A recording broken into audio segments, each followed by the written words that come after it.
تحية طيبة مشاهدينا الكرام، مرحبا بكم على القناة الوطنية في هذا الحوار الخاص مع رئيس مجلس نواب الشعب السيد محمد الناصر، أول رئيس منتخب توافقي لمؤسسة دستورية منتخبة منذ المصادقة على الدستور. اليوم باش نحكيو في حوارنا على الخطوط العريضة لعمل مجلس نواب الشعب، ثم تركيز الهيئات الدستورية، قانون الإرهاب، الدبلوماسية البرلمانية، كل هذا باش تلقاوه في حوارنا الليلة. ونرحبوا بسيد رئيس مجلس نواب الشعب سيد محمد ناصر، مرحبا بك. أنا نرحب بكم كذلك في مجلس نواب الشعب، ونشكركم على الفرصة هذه اللي أعطيتوها لنا باش نتحدثوا على نشاط المجلس. نشكرك على قبول الدعوة وبرنامجه والخطة العمل نتاعو. أهلا بكم. قبل بداية الحوار نشوفوا مع بعضنا في هذا التقرير مع ملاك اليزيد ونتعرفوا على رئيس مجلس نواب الشعب السيد محمد الناصر ورجعنا.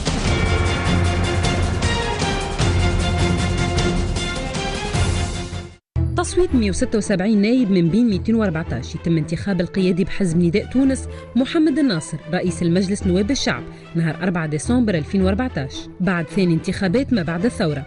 لكن دخول مجلس نواب الشعب أو النشاط السياسي مش جديد على محمد الناصر. محمد الناصر اللي شغل وزارة الشؤون الاجتماعية أكثر من مرة في عهد الحبيب بورقيبة، وتولى نفس المنصب في عهد حكومة البيجي قايد السبسي في 2011.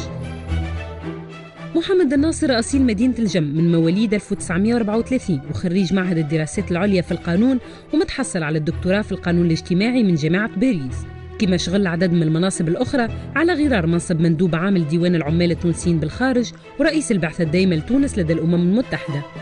وعام 1985 أسس محمد الناصر الجمعية التونسية للقانون الاجتماعي.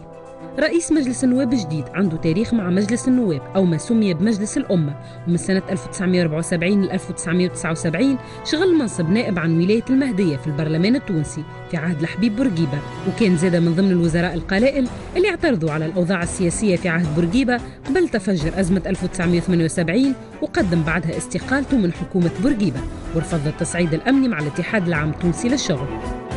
محمد الناصر معروف عليه الحس الاجتماعي، ويقول المقربين منه عدد من النواب انه يعمل تناغم كبير مع النواب من كل الانتماءات السياسيه، فهل انه ينجح اليوم في فرض النظام في المجلس وفرض الاحترام والتوافق بخبرته السياسيه والاجتماعيه؟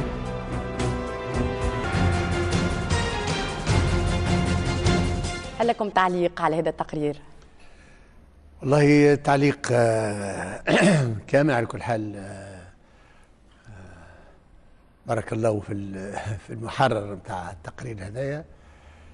فعلا التجربه نتاعي او المده اللي عديتها في خدمه البلاد كانت في عده مناصب. الى جانب وزاره الشؤون الاجتماعيه تقلدت مسؤوليات جهويه، انا كنت والي في سوسه في وقت من الاوقات، ثم تقلدت مسؤوليات وطنيه اخرى. رئاسة المجلس الاقتصادي والاجتماعي كانت تجربة مهمة، إلى جانب نشاطي على المستوى الدولي، حيث كنت ممثل تونس لدى الأمم المتحدة، وترأست بالصفة هذه عدة مؤسسات تابعة للأمم المتحدة، منها لجنة حقوق الإنسان، ومنها المؤتمر الدولي للشغل إلى آخره، حيث هذه خلاصة النشاط. المهم احنا اليوم في مجلس نواب الشعب، واللي يهمنا هو الحاضر وخاصة المستقبل.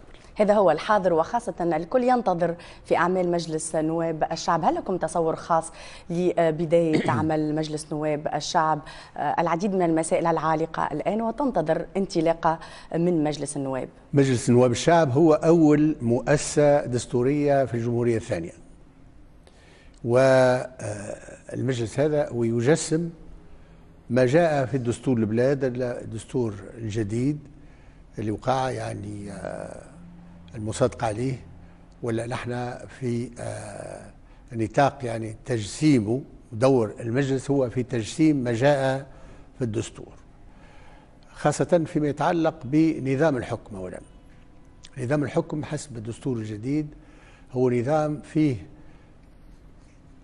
يعني تقسيم السلطات وبين السلطة التنفيذية والسلطة التشريعية والسلطة القضائية. هذا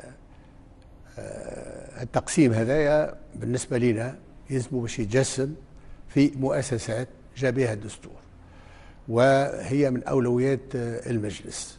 من ذلك المجلس الأعلى للقضاء اللي يلزمنا باش نحثوه في ظرف 4 أشهر الآتية. كذلك المحكمة الدستورية اللي لازمها تكون موجودة في 8 أشهر المقبلة. داخل المجلس طبعا المجلس باش يكون عنده هياكل، باش تكون عنده لجان، فما قانون داخلي للمجلس اللي وقع اعداده في الاسابيع الماضيه من طرف لجنه مختصه، وباش يدخل يعني حيز التطبيق، الى جانب مجموعه من القوانين اللي هي موجوده كانت مطروحه على المجلس التاسيسي، ووقع نظر في بعضها أو نظر في جزء منها، ولابد من مراجعة النظر فيها وإتمام النظر فيها. باش نأتي على القوانين بكل التفاصيل، لكن بداية نقطة انطلاق مجلس نواب الشعب بالقانون الداخلي أو النظام الداخلي.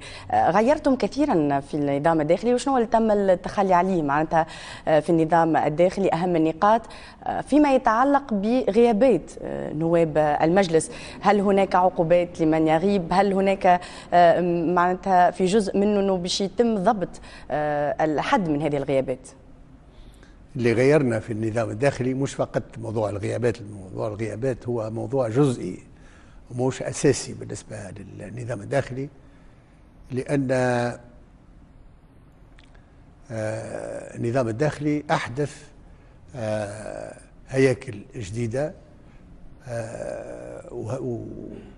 وخذا معناها بعين الاعتبار كونه الدستور ينص مثلا على أن رئيس الدولة ممكن باش يجي ولا للمجلس إيقاع تنظيم حضور رئيس الدولة في المجلس، سواء بمناسبة تأدية اليمين أو في مناسبات أخرى.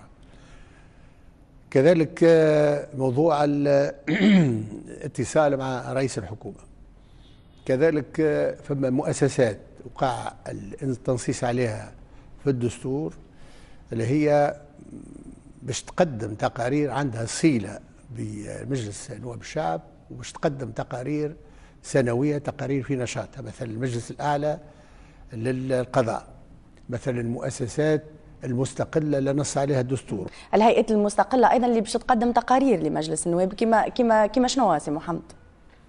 الهيئات المستقلة عندنا هيئة حقوق الإنسان، عندنا هيئة الوسائل السمعية البصرية، عندنا الهيئة اللي تعنى بتأمين حقوق الأجيال المقبلة والتنمية المستدامة. هذه بعض الهيئات اللي المجلس هو اللي يكونها، ينتخب يعني أعضاها، ثم عندها صلة متواصلة مع المجلس في تقديم تقاريرها سنويا. المجلس الأعلى زاد كذلك القضاء اللي هو يبعث يعني سنويا تقرير للنشاط نتاعو وللعمل نتاعو. وهنا نتبين سلطة المجلس في عديد المسائل، على غرار الجانب التشريعي هناك كذلك جانب المراقبة الذي يلعبه المجلس طبعا في دوره. سي محمد، دور المجلس هو صحيح في تجسيم سيادة الشعب، هو سيادة الشعب مجسمة في نوابه، وهذاك علاش اسمه مجلس سيادة الشعب. المجلس هو يمثل سيادة الشعب، وهو اللي معناها في آن واحد يراقب الحكومة، ولكن هو اللي يشرع، وهو اللي يوضع القوانين، وهو اللي كذلك يوافق ويصادق على خطة الحكومة وبرنامج عمل الحكومة. إذن هو مجسم ما نعرفوه كلنا أن السيادة للشعب، الشعب عنده سيادة، والسيادة مجسمة في المجلس، والمجلس هو اللي ينفذ السيادة هذا من خلال قدرته على وضع القوانين وصفته في مراقبة عمل الحكومة وفي اتصاله بمختلف الأجهزة متاع الدولة، سواء رئيس الجمهورية أو رئيس الحكومة أو المجلس الأعلى للقضاء. مجلس نواب الشعب هو سيادة الشعب، لكن أيضا الشعب له مطالب سيد محمد الناصر، مطالب الثورة من تشغيل، من تنمية في الجهات المحرومة خاصة داخل تراب الجمهورية. كيف تنظرون ولكم الخبرة في تسيير الشؤون الاجتماعية وتعرفوا كل هذه المسائل، هل مجلس نواب الشعب سيحاول تلبية كل هالمطالب أو النظر بجدية في كل هالمطالب؟ المجلس نواب الشعب وجوده هو في تجسيم هذه التطلعات. هو مجلس نواب الشعب، يعني العمل متاعه والروح متاعه والاهتمام الأصلي متاعه هو بحاجيات نواب الشعب. وطبعا الحاجيات هذه مش باش يلبيها بعصا سحرية، لأن يعني الموضوع يتطلب أما الحرص على تلبيتها كاملة بدون أن ننسى أي جهة وأي منطقة أو أي فئة من المجتمع، والحرص على أن يتم تلبيتها في أقرب وقت ممكن، وعلى أساس أن النماء والتنمية وتحسين الوضع وظروف الحياة وظروف العيش يلزم تعم كل المواطنين في جميع أنحاء البلاد وكل فئات الشعب. كيف ذلك من خلال التشريعات؟ كيفاش باش نجموا نحققوا التنمية داخل جهات الجمهورية سي محمد؟ الخطة توضحها الحكومة، واحنا نحرصوا بأن الخطة هذه تأخذ بعين الاعتبار هالمشاغل هذه بتاع المواطنين. احنا في مصادقتنا على برنامج الحكومة، من خلال مصادقتنا نكون قد ثبتنا وحرصنا على أن البرامج هذه تتماشى مع رغبات الشعب. ما ننساوش احنا في مجلس نواب الشعب كونه امس وقت اللي كنا في الحملة الانتخابية كنا باتصال مع الناس. انا شخصيا اتفكر الشر اللي مشيت لهم والاماكن معناها المدن والارياف اللي زرتهم، وكان دائما لغة الناس احنا راهو اعطيناكم ثقتنا ما تنسوناش. ما يمكنش اليوم بالنسبة لي انا وبالنسبة لمختلف نواب الشعب ان ننسى أن وجودنا هوني هو لخدمة الناس اللي أعطونا ثقة تاعهم، ولهذا حرصنا وعملنا ومجهودنا يكون موجه في هالاتجاه هذا. بطبيعة الحال الحكومة هي اللي باش تعمل برنامج، هي اللي باش تنفذ. احنا عندنا دور أولا نصادق على البرامج، وبعد ما تثبت أن البرامج هذه متماشية مع حاجيات الشعب، خذات بعين الاعتبار حاجيات الناس في الجهات، حاجيات الفئات الاجتماعية الكل، ومن جهة أخرى من خلال مراقبة الحكومة نراقب أن التنفيذ كان في الوقت المناسب وكان كما يلزم. فيما يتعلق ببرنامج الحكومة، وتحدثت على برنامج الحكومة وهذا ما ينتظرها أغلب الناس، هل الحكومة التي سيتم تشكيلها بعد تكليف السيد الحبيب الصيد بتشكيل الحكومة باش يكون فيها برنامج خاص؟ تنتظرون تشكيل الحكومة أم برنامج نداء تونس سيكون له جزء كبير في هذه الحكومة، وإن كانت إصلاحات ما هي سي محمد؟ احنا ماشيين في المرحلة السياسية اللي احنا عايشينها اليوم هي مرحلة تاريخية. احنا في مرحلة تحول من وضع كان إلى وضع جديد وإلى مستقبل قاعدين نبنيو فيه. المجلس كما قلت لك في البداية هو أول لبنة للجمهورية الثانية، وبطبيعة الحال التغيير هذا والجمهورية الثانية هي بنفسها يلزمنا نبنيو مؤسساتها ونبنيو طرق العمل نتاعها ونبنيو السلوكيات ولا جديدة، وتكون هالسلوكيات هذه تتماشى اولا مع الوضع مع حالة البلاد مع حاجيات الناس، وتكون زاد كذلك متقدمة ومتماشية مع العصر.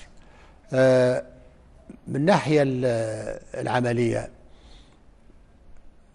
البرنامج المهم هو اليوم الحكومة قاعدة يعني وقع تسمية رئيس الحكومة، والحكومة رئيس الحكومة قاعد يشكل في الحكومة هذه بكيفية أنها تمثل توجه الأحزاب السياسية من جهة وتمثل الجهات من جهة أخرى، ولكن المهم فيها بالنسبة للحكومة مش فقط أنها تمثل الحساسيات السياسية والأحزاب السياسية والجهات، بل يلزم كذلك البرنامج نتاعها يكون محل وفاق واسع. معناتها باش نشوفوا حقائب وزاريه حزبيه ضمن هذه الحكومه سي محمد؟ والله الموضوع نتاع توزيع الحقائب هو اليوم مسؤوليه رئيس المكلف برئاسة الحكومة هو في الاتصالات نتاعو اليوم باتصال مع مختلف الأحزاب، وفي نقاش وفي حوار معهم. بالطبيعة الحكومة مش تكون يعني فيها عدد معناها محدود من المناصب معناها المناصب والمسؤوليات الوزارية، والأحزاب هي بنفسها زاد وزنها يختلف ولا، لكن إلى جانب تكوين الحكومة بكيفية أنها تمثل شرائح المجتمع والأحزاب يعني السياسية، المهم هو في برنامجها، في الخطة بتاعها. الخطة يلزمها تتجاوب مع حاجيات الناس، مع حاجيات الشعب، والحاجيات هذه فيها الأكيد، فيها المتأكد، موضوع الأمن، موضوع التشغيل، موضوع المناطق المحرومة، هذوما في الأولويات. ثم إصلاحات هيكلية يلزمها باش تدخل على في الميدان المالي، ميدان التوازنات المالية متاع الدولة، في ميدان الجباية، في ميدان التعليم وما أدراك مع التعليم يلزم إعادة النظر فيه، في ميدان معناها التغطية الاجتماعية وتوازنات متاع المؤسسات الضمان الاجتماعي. تتفقون في هذه الإصلاحات مع أحزاب تشارككم الحكومة ربما؟ وأنا أتحدث معك سي محمد مش فقط كرئيس مجلس نواب الشعب، أنت أيضا رئيس الهيئة التأسيسية لحزب نداء تونس.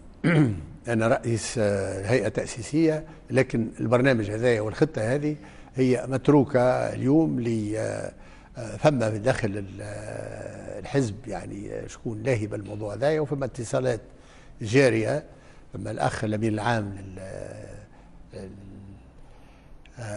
للحزب فهمتي ولا، والأخ المدير التنفيذي هما باتصال مع أحزاب أخرى ومع رئيس الحكومة يعني المكلف فهمتي ولا، للنقاش والحوار في البرنامج وفي تركيبة. معناتها في غضون شهر هل باش تكون عندنا حكومة مشكلة تقريبا ونراوها لتصديق ضروري تشكيل الحكومة في المجلس؟ أسرع الأوقات، لأن الناس والرأي العام والتوانسة يستناوا باش الحكومة هذه تتكون في أقرب وقت وتبدأ تخدم وتبدأ فهمتي ولا تحقق وتنجز وتعلن على برنامجها. والانتظار هو في أن البرنامج هذا والإعلان بتاع الحكومة بعد ما تكوينها هو يكون الغاية منه إعادة الأمل في نفوس التوانسة، إعادة الثقة في نفوس التوانسة. الثقة فاش؟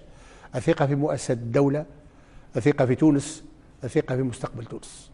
هذا لا يلزم الحكومة من خلال برنامجها يعني يلزمها باش توصل له، يلزمها باش تحققه، يكون هذا من خلال البرنامج بتاعها أن يكون محل توافق، ومن خلال يعني أن البرنامج هذا يكون متماشي مع الحاجيات المتأكدة والحاجيات الآجلة، سواء منها ما هو أكثر يعني ضرورة من غيره فهمتني ولا، وعلى أساس أن الإنجازات أو الإصلاحات ماش باش تكون في نهار واحد، لكن يلزم الإعلان عليها، ويلزم يكون هذا بكيفية نطمن الشعب التونسي. بعودة مرة أخرى إلى مجلس نواب الشعب، نتحدث عن 27 مشروع قانون مالية مقترح من الحكومة تم إيداعه في الساعات الأخيرة من عمر المجلس المتخلي، قوانين تسمى بالمستعجلة، بمشاريع قوانين مستعجلة متعلقة برسمنة البنوك العمومية، قانون الشراكة بين العام والخاص، كذلك تتعلق بصورة تونس وأجال معينة. إلى حد الآن لم ينطلق المجلس، كيف ستتجاوزون هذه العرقلة وتحقيق دراسة أو المصادقة على كل هذه المشاريع في الأجل المحددة؟ احنا باتصال مع الحكومة وكتبناها، قلنا لها عندنا مشاريع قوانين بدنا تقول لنا ما هي الأولويات. ثم البارح جاني وفد من اتحاد الصناعة والتجارة، هو بنفسه عبر لي على أن فما في البرامج في المشاريع المطروحة اليوم على المجلس فما مشاريع اللي هي أهم أو أكثر تتطلب يعني نظرة استعجالية، بحيث هل نستناه في رد الحكومة وإن شاء الله يعني يجيب القريب، ونشرع في النظر في المشاريع هذه، وبطبيعة الحال دورنا أن ننهي نظر فيها ونصادق عليها في أقرب الأجال، لأن إعادة الانتعاشة للاقتصاد بتاع البلاد وإعادة الحركية وإعادة الأمل فهمتني ولا في النفوس تقتضي أن المجلس يسرع في المصادقة على مختلف ما فماش رزنامة عمل قريبة للمجلس للنظر في هذه المشاريع؟ هل تنتظرون رد الحكومة لترتيب أولويات هذه المشاريع أم فما رزنامة عمل قريبة سي محمد؟ فما أول شيء يعني قريب، يعني مش هو جمع المكتب نتاع المجلس بعد تكوينه. احنا تممنا اعداد النظام الداخلي وباش يقع في الاسبوع القادم، يعني في الايام القليله القادمه تقع المصادقه على النظام الداخلي. النظام الداخلي هو بنفسه باش نجسموه من خلال لجان قاره ولجان معناها قاره ولجان مختصه، 9 لجان و9 لجان، ثم تركيز مساعدي رئيس المجلس مختصين في كل واحد في ميدان معين، ثم نبدأ بعد ذلك في النظر في مختلف مشاريع القوانين. قداش يلزمنا من وقت في تحقيق كل هذا؟ والرزنامة بطبيعة الحال يقع إقرارها من طرف أول اجتماع لمكتب المجلس. يلزمنا برشا وقت سي محمد ولا ممكن تعجيل في هالمسائل؟ احنا الوقت مهم، بحيث هوني الوقت عنده قيمته، وبكلنا شاعرين بأن الوقت عنده قيمته. يلزم المجلس يعني يقوم بالعمل بتاعه، ومستعدين باش نخدموا السبت والأحد والليل والنهار، فهمتني ولا، باش نقوموا بالعمل بتاعنا ونتجاوبوا مع حاجيات البلاد. على غرار المشاريع المتعلقة بالمالية واللي سميت بالمشاريع القوانين المستعجلة، وهي طبعا مستعجلة بما أنها مربوطة بأجال ومربوطة كذلك بدول منحة لقروض، فما مبادرات تشريعية أخرى قدمت في الساعات الأخيرة من عمر المجلس، هل سيتم القطع مع كل المبادرات التشريعية السابقة سي محمد؟ القطع مع المبادرة لا، احنا سنواصل المبادرة التشريعية، هي من الحكومة من رئيس الدولة، والمجلس عنده الحق في تقديم يعني مشاريع قوانين. لكن هناك معناتها مشاريع قوانين موجودة الآن في أدراج المجلس، هل سيتم النظر في كل هذه المشاريع؟ طبعا سيقع النظر في كل المشاريع الموجودة بقى حسب رزنامة يقع الاتفاق فيها باتفاق مع الحكومة ومع الهيئات اللي يهمها الأمر. تحدثنا عن مشاريع مستعجلة، فهل تعتبرون أن مشروع قانون مكافحة الإرهاب ومنع غسل الأموال، هل في الظرف الحالي ممكن أن نعتبر هذا المشروع هو مشروع قانون مستعجل؟ صحيح، هو مشروع مستعجل من حيث انتظارات الشعب. موضوع مقاومة الإرهاب هو اليوم في مقدمة اهتمامات الشعب التونسي، وفي مقدمة اهتمام الحكومة ومجلس نواب الشعب. طبعا مشروع قانون الإرهاب وقع النظر فيه من طرف المجلس التأسيسي، وهناك عدم اتفاق حول صياغة بعض الفصول، وقع إرجاع المشروع إلى الحكومة لإعادة صياغة الفصول هذه بكيفية لا تتماشى مع مطالب واقتراحات نواب في المجلس التأسيسي.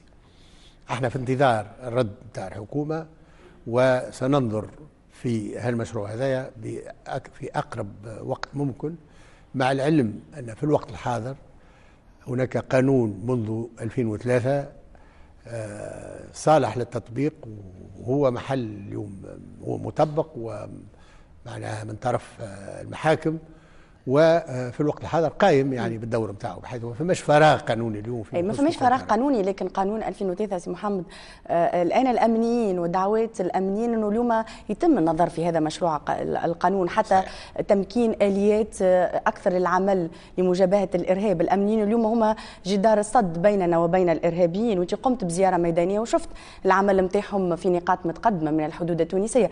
اليوم يطلبوا انه يكون اولويه قانون الارهاب على فيه العديد من العناصر، منها تنظيم مسألة التنصت والاتصالات، فيه كذلك النظر في المتضررين من العمليات الإرهابية، خاصة منهم عائلات شهداء من الأمنيين سي محمد.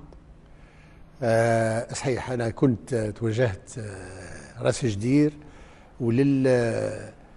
السيدي توي، يعني للمناطق اللي فيها الجيش متاعنا وفيها الأمن متاعنا وفيها الحرس متاعنا، وطلعت من كثب على ظروف العمل متاعهم وظروف الإقامة متاعهم، وشعرت أولا معنويات مرتفعة.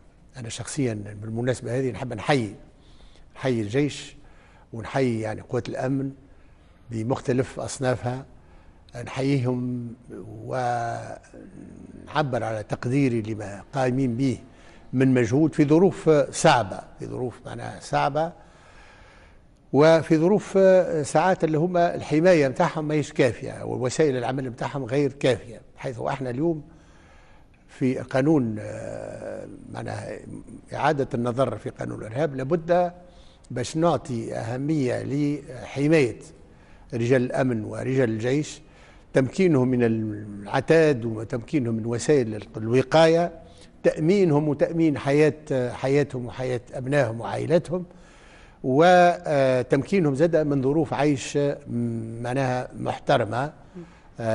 هذا إن شاء الله يعني بالنسبة للمجلس حطيناه من أولوياتنا، وأنا شخصيا في الخطاب الافتتاح تاع المجلس خطاب التنصيب أذكرت كونه هذا يبقى من أولويات المجلس إن شاء الله. فيما يتعلق بالتعويضات لعائلات شهداء الامنيين، اغلب الامنيين اللي مشاو شهداء وقدموا ارواحهم شهداء لتونس معناتها نشوفوا في ظروف العيش نتاع العائلات نتاعهم من عائلات اقل ما يمكن عليها انها عائلات بسيطه وتحتاج انها ترتقي الى مستوى معين من المعيشه.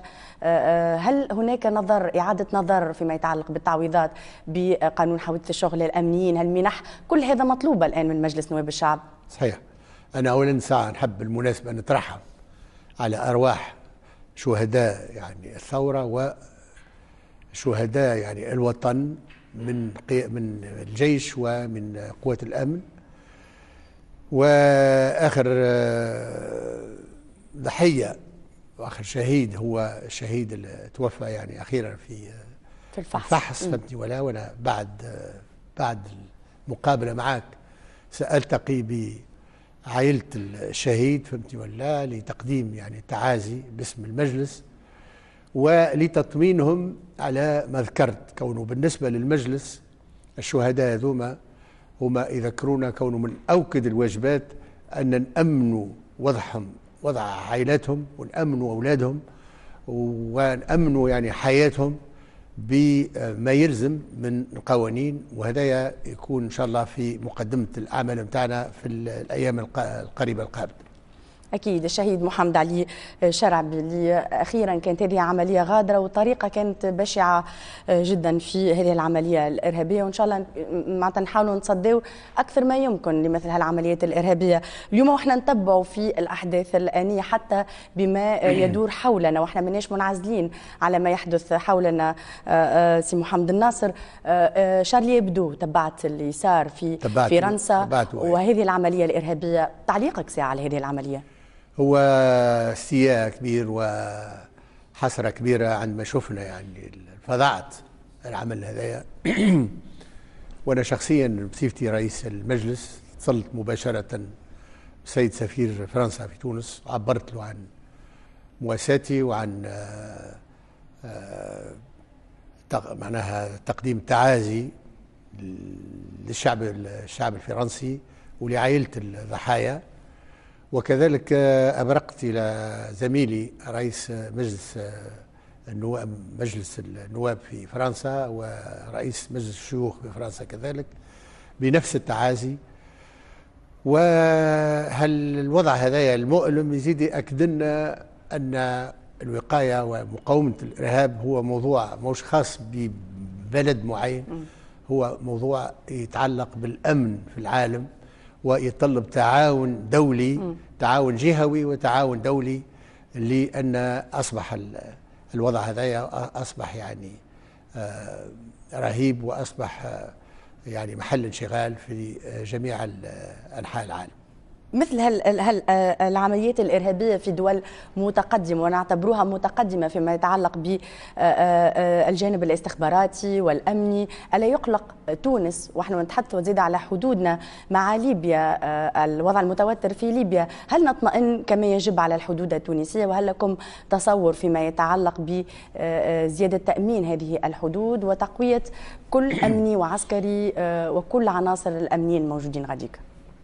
شخصيا عندما زرت راس جدير وسيدي توي فهمتي ولا المنطقه متقدمه في الحدود التونسيه الليبيه، طلعت على عين المكان وشفت المعدات، شفت اولا معنويات مرتفعه للجيش ولقوات الامن. وشفت كونه من الضروري أن ندعم وسائل التنقل، يعني وسائل العمل بصفة عامة إلى هذايا بالنسبة لوضعنا في البلاد. يعني يلزم على مستوى الوطني نقوم بالمجهود إضافي لتعزيز معناها إمكانيات الجيش وإمكانيات قوات الأمن لمقاومة الإرهاب. لكن إلى جانب هذا هناك عمل بالنسبة للجهة مع جيراننا، خاصة مع الجزائر ومع الدول المجاورة، وتعاون فهمتني ولا مع الدول هذه لوضع يعني خطة تمكننا باش تتضافر جهودنا بعضنا مع بعض، ويكون يعني العمل موش في مستوى وطني فقط بل في مستوى جهوي. ثم على المستوى الدولي ثم هناك آليات، هناك وسائل، هناك تعاون لا ممكن يكون على مستوى أوسع على مستوى دولي، لأن الإرهاب اليوم أصبح موضوع معناه اهتمام الدول في جميع أنحاء الدول. باش نمشيو نشوفوا مع بعضنا في هذا التقرير سيد الرئيس وكيف الساده المشاهدين مهام المجلس وتركيز الهيئات الدستوريه التي لها دور كبير خاصه في الحفاظ على المسار الديمقراطي اللي تبني فيه تونس اليوم. شوفوا هذا التقرير مع ملك اليزيد وراجعين للحديث عن الهيئات الدستوريه.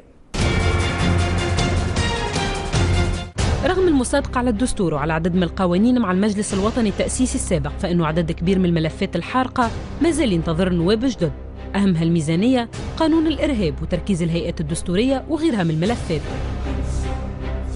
لكن البت في الملفات هذه فيه أولويات بحسب الأهمية. البداية قد تكون بتركيز الهيئات الدستورية على غرار المحكمة الدستورية، واللي أجال تركيزها من الضروري أنها ما تتجاوزش العام من تاريخ الانتخابات التشريعية.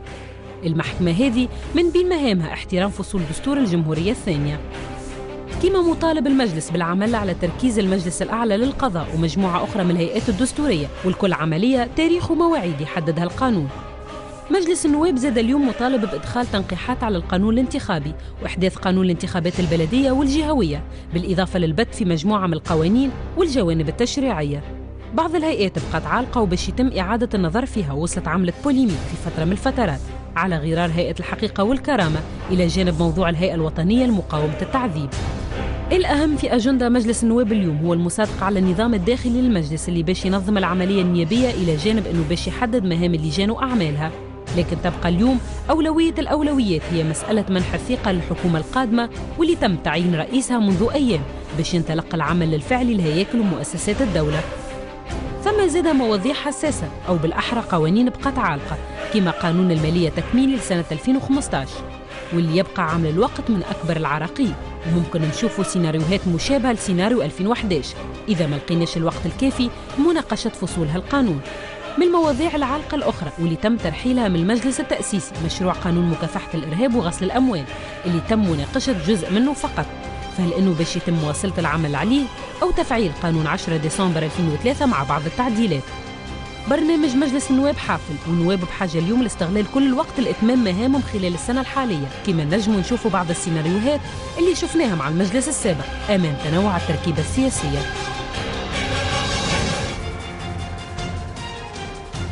محمد ناصر، نحب نسألك على هيئة الحقيقة والكرامة. هل تابعت ما سمي بانطلاقة متعثرة لهيئة الحقيقة والكرامة، وما تعليقك على حادثة الأرشيف أولا؟ تبعته طبعا. أنا حضرت في افتتاح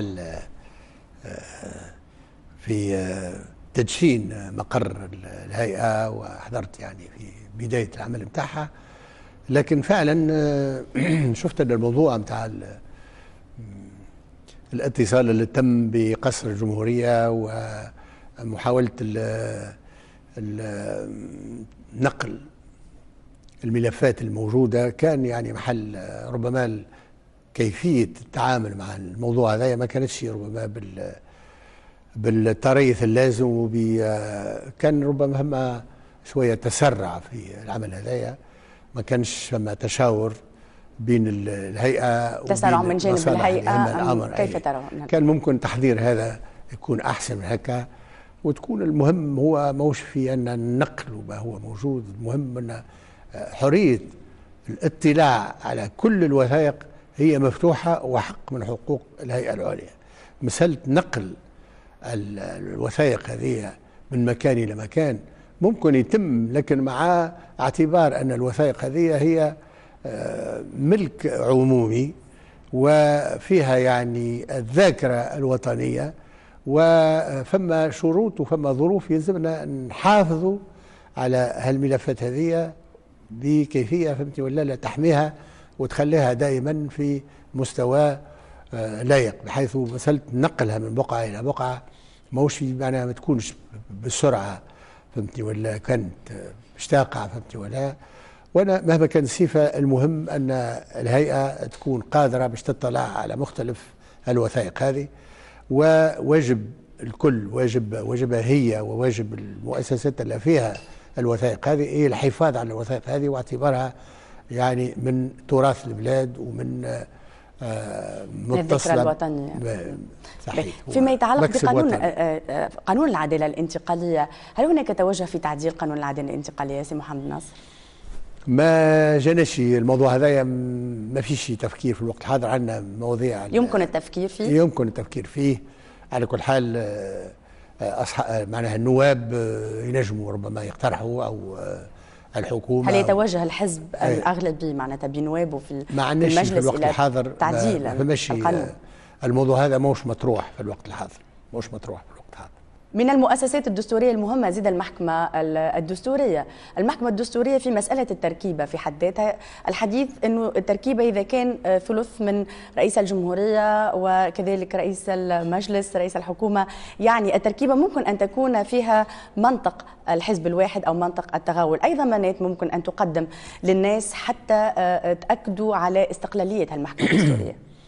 أولا ما هيش الأحزاب هي اللي ترشح، هي شخصيات فهمتي ولا وطنية عندها روح المسؤولية، ورئيس الدولة ولا رئيس المجلس ولا رئيس الحكومة بصيفته رئيس حكومة وبصيفته رئيس المجلس بصيفته هو اللي يقدم يعني اقتراح، والاقتراحات تكون من ضمن خبراء اللي عندهم الاختصاص ومعروفين بالكفاءة متاعهم، معروفين بالاستقلالية متاعهم، وعندهم يعني خبرة كبيرة في موضوع القانون. ما هي الضمانات؟ الضمانات هي في اختيار يعني الأشخاص اللي مش يقع اختيارهم أو الشخصيات اللي مش يقع اختيارهم، عندهم من معروفين باستقلاليتهم، معروفين بعدم التحزب متاعهم، وما ناس يعني الرأي العام الكل يعرفهم. ما يمكنش ما همش باش الاختيار ما همش باش يكون من ناس متحزبين، باش يكون من ناس مستقلين فهمتني. وفي هالمستوى هذا نتاع الخبراء ومتاع الحكام ومتاع رجال القانون فما مستوى معناها عالي ومعرفة كبيرة بالقانون وتجربة كبيرة بالقانون، ولكن زاد كذلك معناها مستوى الاستقلالية هي مفروضة تكون في مختلف الشخصيات هذه اللي باش يقع اقتراحها للخطة نتاع المحكمة الدستورية. تعديل الدستور سي محمد الناصر، في النظام الداخلي الجديد أقر لجنة خاصة لتعديل الدستور، هل ترى في الدستور ما يجب تعديله الآن؟ هو في الوقت الحاضر الفكرة موجودة، اللجنة موجودة، لكن التعديل هذا باش يظهر من خلال تطبيق الدستور، وباش تظهر بالتجربة شيئا فشيئا فهمتني ولا يظهر تظهر النقائص وتظهر الأبواب ولا الفصول اللي يلزم تعديلها. في الوقت الحاضر الهيئة اللجنة هذه هي لجنة باش تكون لجنة مختصة فهمتني ولا لتعديل الدستور عندما يحين الوقت وتبدو هناك رغبة في تعديل بعض فصول الدستور. في الوقت الحاضر الشيء هذا مش موجود الوقت الحاضر. إلى حد الآن فماش هناك رغبة في نقاط معينة تعدل فيها من الدستور. فماش شيء مطروح في الوقت الحاضر. من التوجه الجديد اللي ممكن نراوه في مجلس نواب الشعب الدبلوماسية البرلمانية، وهي تجارب موجودة في عدد من الدول كما المغرب كما دول أخرى متقدمة. ما معنى الدبلوماسية البرلمانية؟ ماذا نعني بها؟ وشنو اللي ممكن يضيف للبلاد ولا للدبلوماسية الكلاسيكية سي محمد ناصر؟ الدبلوماسية البرلمانية هو تعاون مجلس نواب الشعب مع مجالس في بلدان معينة، بلدان صديقة وشقيقة، كما البرلمان الأوروبي مثلا؟ كما لا، ولا في مجالس يعني عندها تمثل جهات أو مجالس يعني دولية. فما مجلس دولي للمجالس النيابية، فهمت، المقر بتاعه في جنيف. فما المجلس الأوروبي، فما مجالس كما نقول المجلس الفرنساوي ولا بتاع إيطاليا ولا بتاع أمريكا ولا بتاع غيرها، فهمتني. ولا هالمجالس هذه عندها علاقات، فما علاقات بين النواب، بين المجالس، أولا في صيغة اتصالات معناها مباشرة وزيارات يعني مباشرة، إلى جانب تكوين جمعيات صداقة. يعني في تونس مثلا عندنا في البرلمان جمعيات صداقة مع بعض البلدان، وفي نفس البلدان فما جمعيات صداقة مع تونس. هذا يكون الدبلوماسية البرلمانية. دورها هي مساندة دبلوماسية الدولة، فهمتني ولا؟ دبلوماسية الحكومة في تحسين العلاقات، وبالخصوص في تعاون معناها مثمر بيننا وبين الدول هذه. أي مجالات ممكن تتدخل فيها الدبلوماسية البرلمانية معناتها؟ هل تتعلق المسائل بجلب استثمارات مثلا؟ فما الناحية الاقتصادية، جلب الاستثمارات مثلا نجم يكون، فهمتني ولا، جانب من جوانب اللي ممكن نعمل عليها. أن المجالس البرلمانيات نتاع بعض الدول تنجم تقوم بتأثير أو على حكومات نتاعها حتى تحسن ربما في التعاون بيننا وبينها. وهذا يزيد صحيح بالنسبة للمجلس البرلمان الأوروبي. وهل لها أن تتدخل أيضا في العلاقات اللي ممكن تجمعنا ببعض الدول؟ وكنت تعرف الجدل القائم في مسألة القطع العلاقات مع سوريا أم لا؟ هل لها أن تتدخل في هذا المجال مثلا، ونعلم أنه من صلاحية رئيس الجمهورية؟ موضوع القطع ما هوش موضوع الدبلوماسية البرلمانية، لكن مثلا من الدبلوماسية البرلمانية شفنا أن بعض البرلمانيات في أوروبا اعترفت بدولة فلسطين، بينما الحكومات ما زالت ما اعترفتش. احنا مثلا فما في المواضيع السياسية نجموا بحكم علاقاتنا البرلمانية ومن خلال الدبلوماسية البرلمانية نجموا بحكم معنا صداقاتنا نأثروا على اختيارات سياسية اللي تكون في صالح تونس أو في صالح الدول اللي هي شقيقة بالنسبة لنا. سي محمد الناصر، نختم بسؤال: شنو اللي شفتوه في المجلس المتخلي وضرورة تغييره في المشهد القادم؟ هل سيغير محمد الناصر مشهد مجلس النواب الذي ترسخ في ذهن المواطن التونسي مع ما حدث في مجلس التأسيسي؟ ومشكورين على إعداد الدستور، لكن هناك صورة كانت موجودة إلى حد الآن في ذهن المواطن. هل ستغيرون هذه الصورة؟ السعي لإعطاء صورة طيبة ومقبولة من طرف الرأي العام للمجلس، مجلس نواب الشعب. الرغبة هذه هي رغبة رئيس المجلس في الوقت الحاضر، ولكن هي رغبة مختلف أعضاء والنواب في المجلس هم بنفسهم يرغبوا في أن الصورة اللي باش يعطيوها للرأي العام من خلال جلساتهم، من خلال مداولاتهم، من خلال اهتمامهم بمشاغل الناس تكون في المستوى المطلوب. أنا شخصيا معناها مهتم بالموضوع هذايا، ونشعر أن إخواني في المجلس هم كذلك عندهم نفس الاهتمام. وإن شاء الله تكون الصورة متاعنا تكون صورة مجلس اللي يعمل بجد، يحرص على النجاعة، يحرص على المساهمة، يحرص أن المداولة متاعه تكون دايما في صلب المواضيع اللي تهم الرأي العام، خاصة أنه احنا المجلس متاعنا مفتوح على الرأي العام. المجلس متاعنا يعني يجسم الديمقراطية النيابية، لكن في وين واحد المجلس متاعنا يجسم الديمقراطية التشاركية. احنا باش نكونوا متفتحين على الرأي العام من خلال أجهزة الإعلام اللي هي محل اهتمام بالنسبة لنا ومجهودنا في تسهيل العمل متاعها. كذلك المجلس باش يكون مفتوح على مؤسسات أو معناها مكونات المجتمع المدني، أن نخلي لها فرصة باش تحضر وتدافع على رأيها وتقدم معنا مقترحاتها في مختلف اللجان. وكذلك مفتوحة على الشعب بصفة عامة، باعتبار أن المجلس هذايا هو ضمير الشعب، هو اللي يمثل حاجات الشعب، ولهذا لازم يكون مفتوح ويكون دائما في مستوى التطلعات وفي مستوى الانتظارات نتاع الشعب التونسي. شكرا لك سي محمد الناصر، شكرا لك على قبول الدعوه لهذا الحوار على الوطنيه. شكرا لك سي محمد الناصر رئيس مجلس نواب الشعب. كما نشكركم زيدا انتم اعزائي المشاهدين على متابعتنا، نلقاكم ان شاء الله في مواعيد اخرى، نقول لكم صباح الخير وفي الامان.